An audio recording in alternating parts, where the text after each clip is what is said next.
Hola, ¿cómo están? Bienvenidos, bienvenidas a RENAP Online, este programa que todos los martes a las 11 de la mañana les trae el acontecer del Registro Nacional de las Personas RENAP. Y hoy con un nuevo tema interesante, por cierto, porque hablamos de la salud y seguridad ocupacional en el RENAP.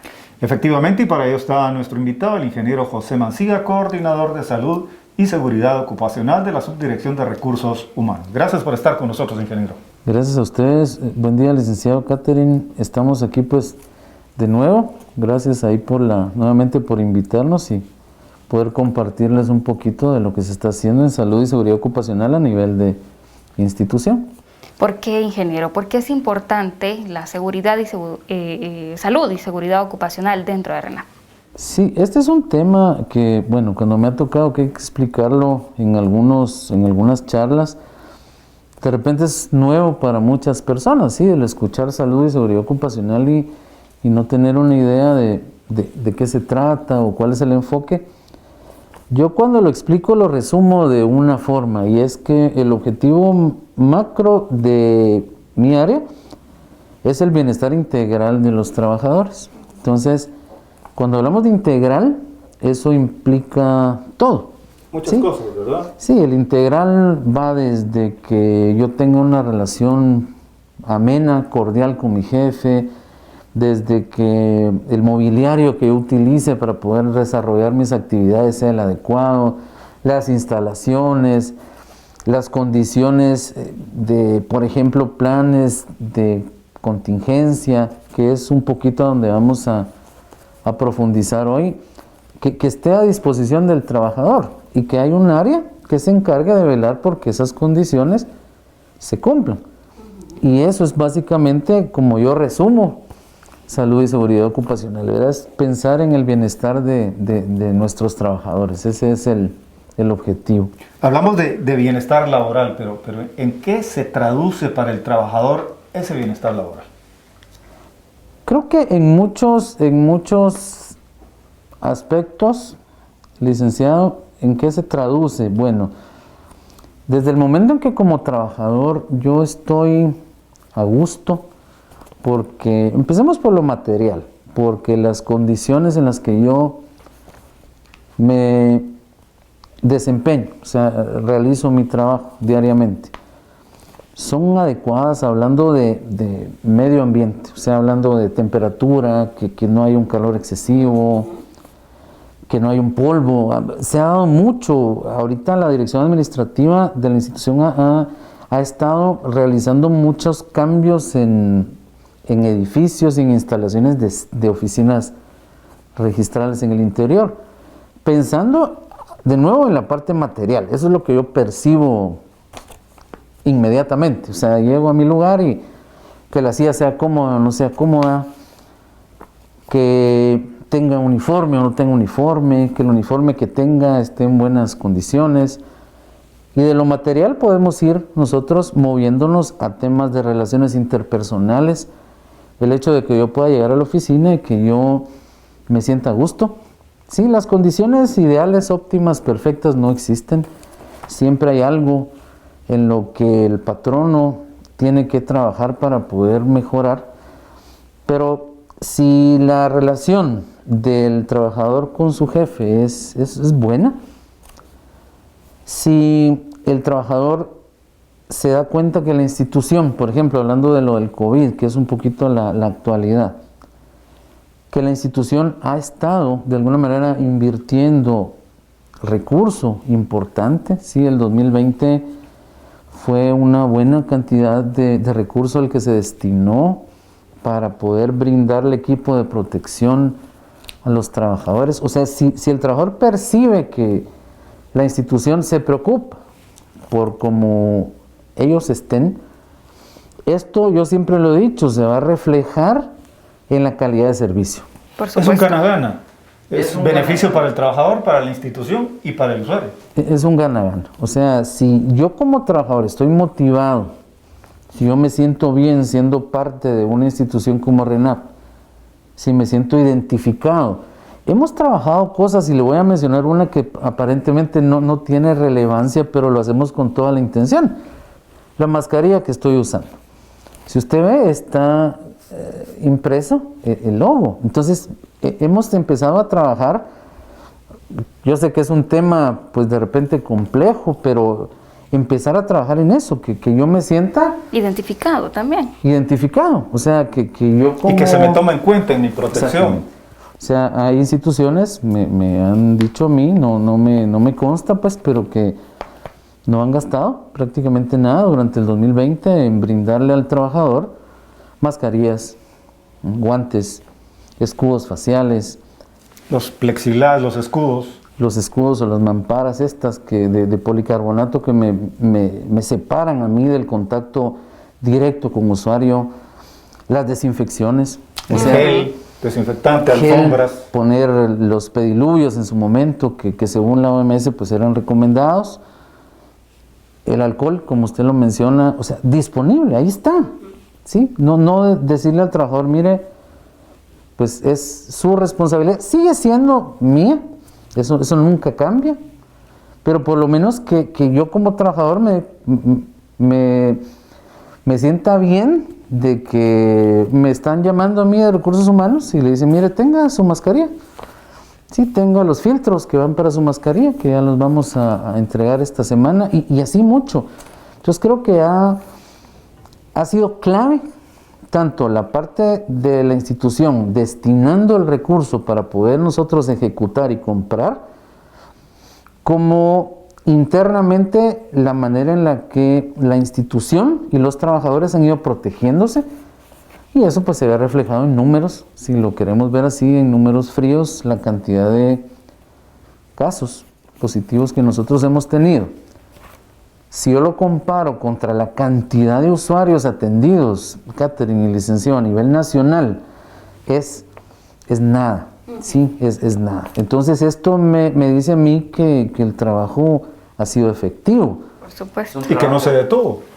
Y no se va a detener, creo yo, por lo menos por este año. Sí, ya nosotros estamos arrancando con temas ya presupuestarios, ya hay recurso destinado para continuar con los programas de dotación de equipo de protección personal. Recién la semana pasada se hizo entrega a 13 departamentos de mascarillas. Sí, o sea, nosotros como recursos vemos RENAP como un todo. Sí, yo siempre lo digo, no es solo la sede, somos casi 400 oficinas, incluyendo auxiliaturas, adscritas, en donde hay gente de nosotros. Entonces, todos somos RENAP, sí, todos tenemos la misma camisola y entonces requerimos, claro, la logística es compleja, el lograr hacer que una mascarilla llegue a Melchor de Mencos a 600 kilómetros o que llegue al Naranjo en Petén, pero se logra. Sí, yo siempre digo y creo que pues querer es poder y eso es real. Entonces sí estamos en esa línea y definitivamente vamos a continuar. Yo creo que ya nos adelantó bastante el trabajo que está haciendo esta dependencia del RENAP para combatir el COVID, ingeniero, pero yo sé que desde iniciada la pandemia se crearon incluso protocolos para poder sobrellevar esta enfermedad, para que usted nos cuente un poquito cuál fue el proceso de creación y cómo se están aplicando en la actualidad. Sí, yo creo que usted toca un tema muy importante y vital en que los resultados obtenidos al momento sean los que yo les mencioné. 13 de marzo, 1 de la tarde más o menos, yo estaba en reunión cabalmente con registradores y acompañado siempre por comunicación social, cuando entró el anuncio del presidente diciendo que teníamos en Guatemala el primer caso. 13 de marzo, viernes, que se vino como una avalancha. Porque hace un año justamente nadie pensaba en esto, ingeniero. En algún momento yo dije que no, o sea, en las charlas informales que uno tiene con su círculo familiar, hoy por hoy todavía mi hija me lo dice en son de broma, ¿verdad? Porque yo le decía, no, el COVID no va a llegar a Guatemala. Y estaba pues terriblemente equivocado. Cuando esa avalancha, porque se va, es como una bola de nieve, más o menos así lo puedo ver yo. Entonces dijimos nosotros, bueno, ¿qué hacemos? O sea, tenemos que generar todas las herramientas y los instrumentos que nos permitan responder de una manera estandarizada ante una situación que en ese momento, porque fue evolucionando, Y a raíz de esa evolución fuimos creando los protocolos. Entonces, de los protocolos que creamos, el primero fue, bueno, hagamos un tamizaje de temperatura.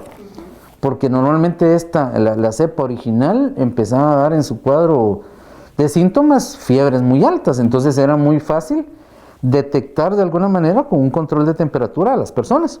Entonces generamos un protocolo de ingreso a la sede, de ingreso a oficinas, que permitió pues arrancar. Ese fue el primer protocolo. Esto se desprende de un plan de contingencia COVID, que es como el documento madre que generamos 13 de marzo, fue como una semana y media después. Y a raíz de ese plan de contingencia se empiezan a desprender todos los protocolos. El primero, el de ingreso para ver el tema de la temperatura, porque en ese momento era muy efectivo. O sea, podíamos detectar casos sospechosos con una simple toma de temperatura. Era el parámetro principal, digamos. Exactamente. Y esto fue cambiando.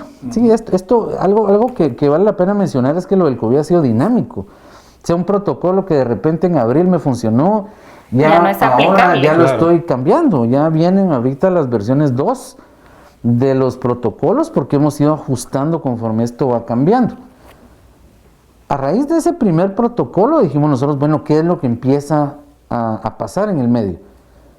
La gente empieza a presentar síntomas. Entonces generamos el protocolo de un trabajador con síntomas de COVID.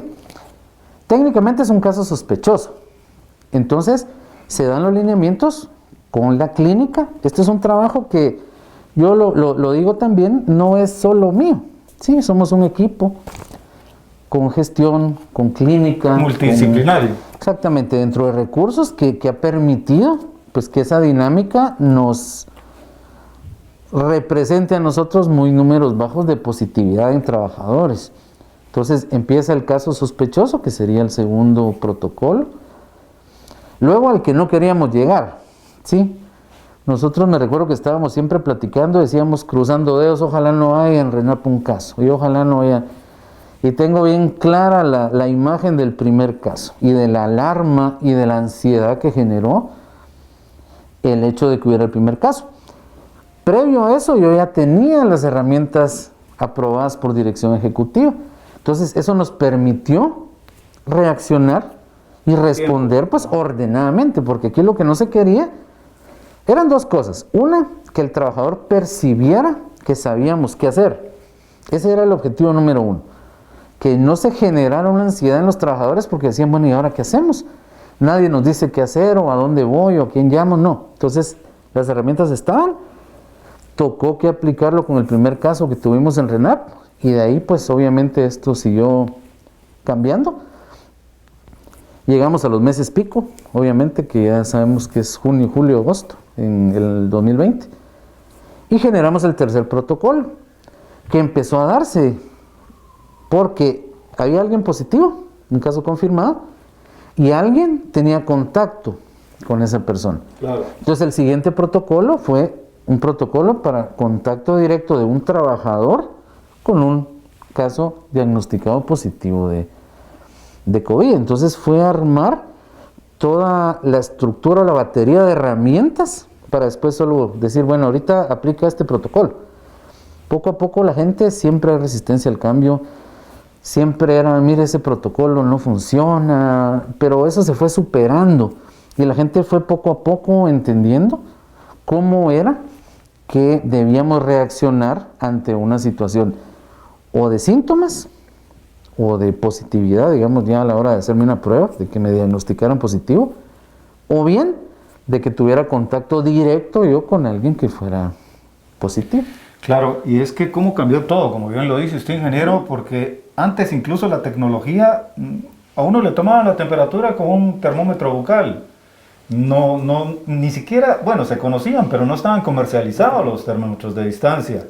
El alcohol en gel, nadie lo usaba, incluso el jabón de manos, creo que casi nadie lo usaba. Y ahora hemos tenido que también nosotros adaptarnos a estos cambios.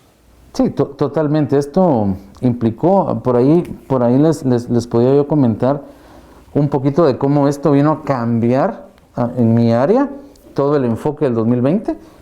Me sirvió para preparar también el enfoque del 2021, ya viviendo con esta enfermedad, porque pues obviamente es algo con lo que vamos a seguir viviendo. Sí, convivir. Y pues toca estar pues preparados y actualizados, que es lo más importante. Sí. En esta preparación, ingenieros, incluyen también, me imagino, para este 2021 las desinfecciones, para que nos cuente un poquito de las que se hicieron en 2020, cuándo serán oportunas, en qué momento se las realizaron y si tuviera el número de cuántas realizaron en oficinas. Sí, la desinfección es algo, como dice Catherine, clave acá. Dentro de los protocolos incluye el tema de la desinfección. Hemos ido también cambiando porque, por ejemplo, en una oficina salió un caso positivo. Les hablo de la versión más reciente, de resumido lo que estamos haciendo, porque me interesa aprovechar también el tiempo. Estamos trabajando mucho el concepto de contacto directo, ¿sí? De hecho... ¿Qué es un contacto directo?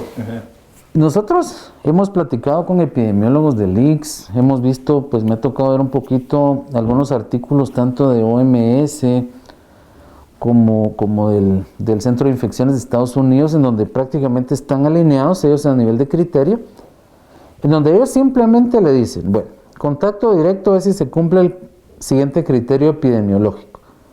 Usted tuvo una conversación con una persona positiva o con síntomas, cara a cara, le dicen ellos, ¿sí? Cara a cara por más de 15 minutos. Se sigue todavía utilizando la regla de los 15 minutos en Estados Unidos y en Europa. Están migrando un poquito, pero la base se mantiene, la regla de los 15 minutos. Pero la condición para que sea tipificado como contacto directo es que usted se quite la mascarilla. Ya. Normalmente pasa cuando hay mucha confianza y ahí es donde nosotros nos exponemos porque digo, bueno, licenciado, qué calor, quitémonos y platicamos. Segundo criterio epidemiológico, que usted esté tratando, es decir, médicamente o ayudando a una persona. Cuidando, digamos. Cuidando a una persona, que eso se da mucho en las casas. ¿Sí? Resulta que mi hermano, mi mamá, y yo no me protejo. Y el tercero, definitivamente, que es de los más riesgosos para uno como persona, es el comer con otra persona. ¿Sí? El momento en el que nosotros somos más vulnerables es cuando estamos compartiendo alimentos con alguien. Yo puedo tener escudo, guantes, mascarilla. Para yo poder comer, me quito todo. Entonces, si uno de esos tres criterios se cumple, entonces ya procedemos nosotros a enviar a cuarentena a las personas. Si yo tengo un positivo, para responder ya puntualmente a lo que dice Catherine, tengo un positivo en una oficina, la oficina tiene que cerrar. ¿Sí? Y viene la desinfección. En 2020, más o menos, casi 150 oficinas registrales fueron desinfectadas. Se mantuvo en paralelo y en simultáneo un plan preventivo de desinfección y el otro, definitivamente hay que decirlo, era reactivo, ¿sí? Porque no sabíamos en dónde. Solo recibía yo la llamada y me decía, mire, en tal oficina hay un positivo, automáticamente se activa el protocolo, se cierra, se desinfecta. ¿Qué pasa en la sede? Es lo mismo. Ahorita estamos migrando en donde sí se puede a desinfecciones focalizadas, especialmente en el área administrativa, en donde si tenemos un caso positivo detectado en un departamento determinado, se coordina con la Dirección Administrativa y Servicios Generales para que se realice inmediatamente esa desinfección y 24 horas después las personas ya pueden reintegrarse a sus áreas de trabajo, digamos, en condiciones ya normales. Claro. Ingeniero, y en el caso, ya nos mencionó lo que es un contacto directo, pero por ejemplo yo estoy en una oficina donde hubo un positivo, pero no cumple los 3 requisitos de contacto directo, ¿qué procede en ese caso? Si estuvo compartiendo con una persona, así tal cual el caso que me expone, pero usted no se quitó nunca la mascarilla, yo le podría decir que de hecho así es como funcionan los protocolos, no lo alcanza. ¿La cuarentena o...? No, tiene que ser directo. Sí, ese es el criterio. Que cumpla con esos 3 criterios. Uno de ellos. Sí, con uno de ellos. Había otro que menciona también el compartir cocina, compartir el baño. Ese es otro. Utensilios, como tazas, vasos. Exactamente. Entonces, eso que usted menciona fue lo que primero generó muchísima ansiedad en la gente. pero me decía alguien del Ministerio de Salud, me decían, no podemos, eso es un como contacto indirecto, así se empezó a manejar, pero ningún protocolo en cuarentena con contacto indirecto, porque me decía la doctora de salud, se van todos. O sea, si ese fuera el criterio, prácticamente todos tendríamos contacto. Ahí es donde la gente me empezaba a preguntar, mire, preocupados, es que yo saludé a Catherine en la mañana y platicamos 2 minutos, sí, pero... Y es que la explicación es que el virus se transmite por gotículas, no necesariamente en el ambiente, ¿verdad? Exactamente. Entonces, ante eso, es que los especialistas definen que un contacto directo, o como le llaman en Estados Unidos, que es un contacto estrecho, tiene que cumplir con estas condiciones. De lo contrario, ustedes pueden estar tranquilos. Y les digo y les comparto rápidamente, por experiencia de lo que he visto aquí en RENAP, que ha sido bastante, los casos en donde ha habido contagio de un trabajador hacia otro, que han sido pocos, realmente les puedo decir con mucha tranquilidad que la mayoría de los casos positivos de RENAP han sido de afuera. Pasa cuando la gente se va de vacaciones. Mire, es típico, o sea, se van de vacaciones, regresan, me llama el jefe, señor, fíjese que salió positivo, porque se fue a tal departamento, las fiestas de fin de año, el fiambre, el 1 de noviembre. Un cierto relajamiento, digamos. Exactamente, tiene consecuencias. Entonces, sí decirles que pueden estar tranquilos si uno pues usa su gel frecuentemente, si lava manos, si tiene mascarilla, a pesar de estar pues en contacto eventual con una persona que puede ser positiva, usted está tranquilo. Es cuando nos quitamos el equipo. Y usted me corrige, ingeniero, pero entiendo que el área de atención y servicio al usuario, que es la que tiene constante comunicación y contacto directo con los usuarios, es donde menos también se han registrado casos. ¿Tiene que ver con la aplicación de protocolos en estas áreas? Definitivamente. Yo creo que al principio, como no hay mucha información, es difícil poder inferir algo. Sí, entonces podemos pensar que el resultado en ese momento es casualidad o es suerte o algo más, pero ya con 10 meses de esta situación, recabando datos y en las estadísticas que llevamos, definitivamente llama muchísimo la atención que el área menos golpeada a nivel de casos positivos, a nivel de institución, ha sido el área que atiende usuarios. Entonces, eso creo que demuestra un poquito y confirma que a nivel interno nosotros estamos bien armados. Es como que yo tengo pues mi castillo bien protegido y estoy solo recibiendo pues gente, ¿verdad? Entonces sí, definitivamente, Catherine, los números en el registro central, personas que atienden usuarios directamente, por eso les digo, los números, si ya les mencionaba, los números son impresionantes, la cantidad de gente que se ha atendido, versus la cantidad de personas que han sido diagnosticadas positivas. Sí, eso me dice a mí que ha sido pues de alguna manera efectivo pues lo que se ha hecho con la prevención o mitigación de esta enfermedad. Ingeniero, y bueno, ya hemos visto prevención, reacción, pero ¿qué viene aquí a corto, mediano plazo en cuanto a, podríamos hablar de la vacuna? Ya se está haciendo los protocolos para todo eso. Sí, ahorita pues toca definitivamente continuar con el tema de sensibilización.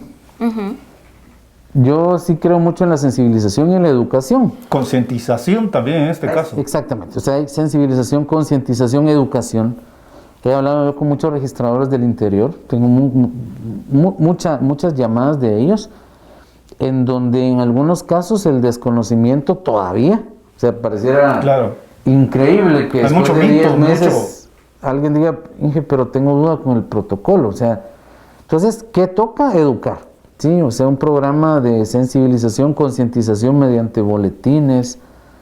Tengo que retomar con el registro central unas charlas que pasan a ser charlas como educativas hasta cierto punto, en donde damos a conocer las nuevas versiones de los protocolos que se están trabajando, temas que son muy simples, pero que a veces no se ven de esa manera y no dimensionamos lo que podemos evitar si yo tengo claro que es un contacto directo. Si hay personas en el interior que me dicen, mire, es que lo tengo a la par, pero es que tenía gripe. ¿Y cómo tose? Mira, es que él tiene 3 días de estar tosiendo, pero él dice que no era nada. Le digo, no. O sea, en las condiciones actuales, una tos, tampoco ser aprensivos y ser extremadamente, no sé, ansiosos con el tema, pero sí sabemos que hoy por hoy síntomas como dolor de cuerpo, Cabeza, dolor de cabeza, fiebre, dolor de garganta, pérdida, esas son señales inequívocas de que yo soy pues candidato a esta enfermedad. Ingeniero, y sin duda alguna ustedes durante el 2020 y lo que va a continuar de este año van a tener un trabajo arduo. Y no solamente se van a focalizar en atender, por ejemplo, protocolos de COVID, sino que también tienen una brigada de primeros auxilios, comprendo, ¿verdad? Exactamente, sí. El COVID fue una carga extra a la planificación que teníamos anual y toca reactivar temas vitales. De hecho, a nivel interno y a nivel externo, ¿sí? Que la gente sepa que tenemos brigadas de primeros auxilios que pueden aquí en la sede atender, lo hemos hecho por mucho tiempo, a usuarios que pues de repente han requerido atención primaria urgente. Brigadas de seguridad también, ingeniero, por ejemplo. Creo que hay protocolos sobre qué hacer en una evacuación de hogar de un temblor. Estamos trabajando con Conred el plan de evacuación de este año para poder, pues definitivamente al momento de que Conred dé luz verde, poder decir, bueno, hacemos el simulacro porque el año pasado por obvias razones fue restringido. Entonces, Catherine, hay muchísimo que hablar. Yo le podría pasar hablando por mucho tiempo aquí de todo lo que estamos trabajando. Pero puntualmente en brigadas es algo que se está retomando con fuerza porque acuérdense que el riesgo sísmico está latente y no podemos tampoco nosotros pues quedarnos a la espera sin estar preparados. Muy bien, estamos llegando casi al final ya. Entonces, Luis, sí, como usted lo decía, ingeniero, un tema que da para más, da para hablar y mucho para que también comprendan los usuarios que nos ven en casa desde su teléfono móvil de que RENAP necesita cuidarse por dentro para poder servirle bien a usted, reforzarse para poder darle esa atención que usted se merece. Sí, así es que le queremos agradecer, ingeniero, su tiempo, le queremos desear muchos éxitos al Frente de Salud y Seguridad Ocupacional. No, gracias a ustedes, ¿verdad?, por el espacio y poder pues compartir un poquito lo que se está haciendo en mi área y ahí estamos, pero un gusto siempre compartir ahí con ustedes. Muchas gracias. Hoy tuvimos como invitado al ingeniero José Mancilla, coordinador de salud y seguridad ocupacional de la Subdirección de Recursos Humanos del RENAP. Recuerde que la próxima semana regresaremos con un nuevo tema a las 11 de la mañana, siempre por esta vía. Los esperamos.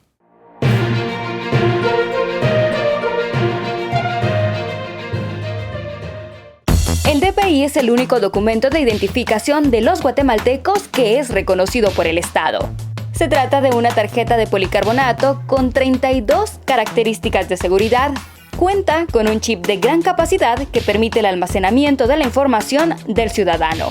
RENAP garantiza a los ciudadanos que el DPI no puede falsificarse, pues el material, así como las técnicas para su elaboración, solamente son accesibles para estados y gobiernos.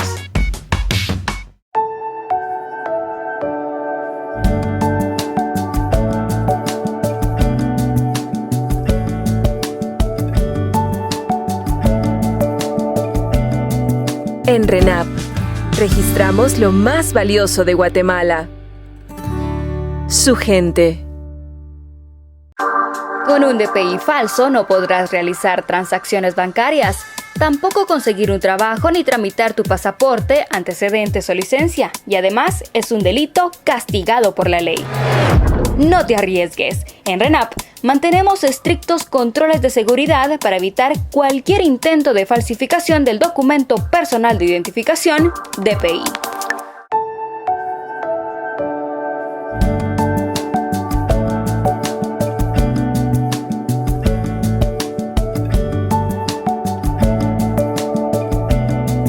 En RENAP, registramos lo más valioso de Guatemala: su gente.